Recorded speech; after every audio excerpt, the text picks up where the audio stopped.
2019च्या निवडणुकीत लोकसभा निवडणुकीनंतर साताऱ्यात बंड झालं तेव्हा राष्ट्रवादीच्या तिकिटावर निवडून आलेले उदयन महाराज हे भाजपमध्ये गेले आणि त्यानंतर सातारा लोकसभेची पोटनिवडणूक लागली। लोकसभा, पोटनिवडणूक आणि विधानसभा या एकाच वेळी आल्या आणि साताऱ्यात शरद पवारांची किती ताकद आहे त्याची खरी परीक्षा घेण्यात आली। त्यात शरद पवार पास झाले। भर पावसात भिजत स्वतः उभं राहून शरद पवार यांची झालेली सभा अवघ्या महाराष्ट्राला माहितीये आणि याच सभेत दाखवून दिलं होतं की सातारा हा शरद पवारांचाच बालेकिल्ला आहे। पोटनिवडणुकीत शरद पवारांचे जवळचे मित्र श्रीनिवास पाटील विजयी झाले।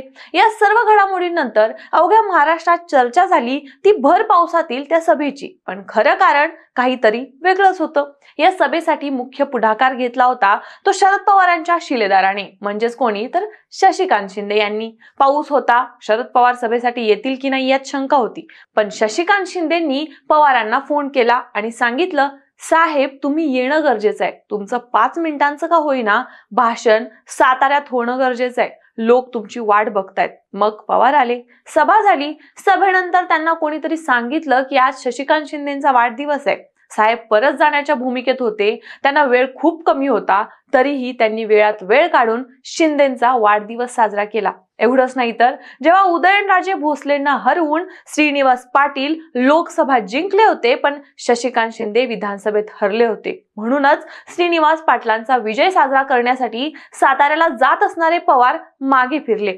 हा किस्सा आता सांगायचं कारण काय तर याच बालेकिल्ल्यात याच शशिकांत शिंदेच्या कार्यकर्त्यांना अजित पवारांनी स्वतःकडे आणण्यासाठी फिल्डिंग लावली। नेमकं प्रकरण काय पाहूयात आजच्या या व्हिडिओमधून। नमस्कार, मी प्रगती देसाई आणि तुम्ही पाहताय टीओडी मराठी। शरद पवारांनी 2019च्या निवडणुकीत दाखवून दिलं होतं की सातारा साहेबांचाच बालेकिल्ला आहे। सध्या परिस्थिती मात्र बदलली आहे। शरद पवारांना मांडणारा आणि त्यांच्यासोबत एकनिष्ठ असणारा कार्यकर्ता वर्ग अजूनही साताऱ्यात आहे। शशिकांत शिंदेच्या शिलेदारांना अजितदादांनी बळ द्यायला सुरुवात केली आहे। लोकसभा आणि विधानसभा निवडणुकीत अनेक कार्यकर्त्यांनी आपल्या सोयीच्या भूमिका घेतल्या। अजूनही काही कार्यकर्ते शरद पवार आणि अजित पवार गटात आहेत, पण आता कार्यकर्त्यांनी राजकीय भूमिका घ्यावी। उपमुख्यमंत्री अजित पवार आणि मदत व पुनर्वसन मंत्री मकरंद पाटील व मी तुमच्या पाठीशी खंबीरपणे उभा राहून तुम्हाला शक्ती देईन असं म्हणत खासदार नितीन पाटील यांनी साताऱ्यातील कोरेगाव मधील सभासद नोंदणीच्या कार्यक्रमाचा शुभारंभ केलाय। सुरुवातीला मी म्हटल्याप्रमाणे की जरी आत्ताच्या निवडणुकीत साताऱ्यातील राजकीय समीकरणं फिरली असली तरीही, जरी सध्या चित्र वेगळं असलं तरीही साताऱ्यात एकनिष्ठ आणि तत्ववादी लोक अजूनही आहेत जे शरद पवारांचा प्रचंड आदर करतात। हीच गोष्ट अजितदादांनी आणि किंबहुना अजितदादांच्या कार्यकर्त्यांनी देखील ओळखली आहे। हाच मुद्दा धरून नितीन पाटील बोलले, केवळ तत्व विचारावर कोणतीही संघटना चालत नाही व वाढत नाही, त्या जोडीला विकास कामांची जोड हवीच असते। हे लक्षात घेऊन आपले नेते अजित पवार यांच्या खंबीरपणे नेतृत्वाखाली आपण महायुतीमध्ये आहोत, म्हणूनच आपण किसनवीर, सातारा, खंडाळ्यासह 3 कारखाने वाचवू शकलो। या कारखान्यांच्या सुमारे 80,000 सभासदांना चांगला दिलासा देऊ शकलो। महायुतीमुळे आपल्याला 467 कोटी रुपयांची मदत झालीये असं खासदार पाटील यांनी स्पष्ट सांगितलं। म्हणजे एकूणच काय, पाटील यांना असं म्हणायचंय की तुम्ही तत्ववादी विचारच सोडा आणि यामधून असं देखील बोललं जातंय की शशिकांत शिंदेच्या कार्यकर्त्यांना स्वतःकडे घेण्यासाठी अजितदादांच्या गटाने जोरदार मोहीम सुरू केली आहे, कारण शशिकांत शिंदे अजितदादा गटाला कधीच मॅनेज होणार नाहीत। बरं मग याला पर्याय काय तर मग शशिकांत शिंदेचीच ताकद कमी करायची, म्हणजेच काय तर त्यांच्या कार्यकर्त्यांनाच फोडायचं आणि याचाच फायदा आगामी स्थानिक स्वराज्य संस्थांच्या निवडणुकांसाठी करून घ्यायचा। असा संपूर्ण प्लॅन अजितदादा गटाचा आहे असं बोललं जातंय।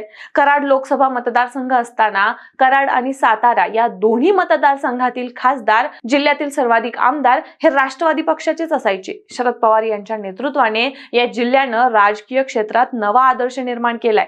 त्यांच्या वतीनं जिल्ह्यात जनतेला नेहमीच एक सुरक्षित आणि विकासात्मक वातावरण मिळालंय। सातारा जिल्हा हा राजकीय दृष्ट्या महत्वाचा केंद्र म्हणून पहिल्यापासूनच आहे। आजही सातारा जिल्हा शरद पवार यांचे प्रभावशाली क्षेत्र म्हणून ओळखला जातो। सध्या काही राजकीय गणित बदललेत आणि हाच चान्स अजितदादा गटाला किंवा अजितदादांना स्वतःचं प्रस्त उभा करण्यासाठी फायद्याचा ठरेल असं बोललं जातंय। कारण राष्ट्रवादी फुटल्यानंतर अनेक कार्यकर्त्यांना हेच कळेना की नेमकं जायचं कोणाकडे आणि कदाचित यामुळेच यंदा दोन्ही राष्ट्रवादीचे केवळ 2च आमदार निवडून आलेत। कोरेगाव मध्ये शशिकांत शिंदे, कराड उत्तर मध्ये बाळासाहेब पाटील तर मानखटाव मध्ये प्रभाकर घारगे यांचा पराभव झालाय आणि अशातच सत्तेच्या माध्यमातून ताकद देण्याचं आश्वासन देत पाटील यांनी द्विधा मनस्थितीत असलेल्या कार्यकर्त्यांसाठी गळ टाकलाय अशा चर्चा आता होऊ लागल्यात. आगामी जिल्हा परिषद, पंचायत समिती, नगरपालिकांच्या निवडणुकीच्या पार्श्वभूमीवर अजितदादांनी ही फिल्डिंग लावली असल्याचं देखील आता बोललं जाते. आता नितीन पाटील यांच्या आव्हानाला किती कार्यकर्ते प्रतिसाद देणार, किती कार्यकर्ते शरद पवार आणि शशिकांत शिंदेची साथ सोडणार हेच पाहणं महत्त्वाचं ठरणार आहे. यावरून तुम्हाला काय वाटतं? खरंच शशिकांत शिंदेचे शिलेदार त्यांना सोडतील का? यावर तुमचं मत आम्हाला कमेंट्समध्ये नक्की सांगा आणि TOD मराठीला सबस्क्राईब करायला विसरू नका.